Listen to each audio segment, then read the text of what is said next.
Was talking to a reporter the other day who told me that just about every section of the many sections at the New York Times is vying to find different angles to do Donald Trump stories. You know, it's not just a question of him constantly being on cable news with the rallies and the press conferences and the interviews and that being good for ratings. Obviously, newspapers, magazines, websites, podcasts, you name it, also want to get in on Trump mania because it's good for clicks. It's good for web traffic. It's good for circulation. So I wasn't surprised, and I was thinking about, this is true at every newspaper, at every news organization. Everybody wants the Trump angle. So I was looking at some of the things that have been said and written about him. So if you're the business section, obviously you want to write about Trump's business and all his holdings and past controversies, and does he hire foreign workers, and was he once decades ago accused of racial discrimination. So that's a natural story and probably part of the natural vetting process. Surprised nobody sent somebody to stay in various Trump hotels and give it a Yelp-like rating or a travel advisor-like rating. What's it like to stay there? If you cover television, there was a piece, I believe, in the Washington Post about his years at The Apprentice and how other people who came on The Apprentice felt about him and how he honed his TV style by being the host of a primetime show for 14 years. Golf, what about his golf courses? Somebody needs to go out and play golf and tell us whether these are top quality golf courses or not. But of course, there was the Washington Post style section piece a while back questioning whether Donald Trump cheats at golf, which he denies, by the way.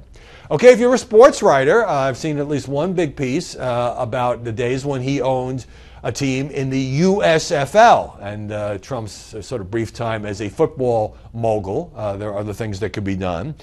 New York Times had a local section piece, a New York metropolitan section piece, about who his friends are in New York City and whether he's much of a player there. And it said they didn't really have many close friends, but it went through a few people who fall into that category.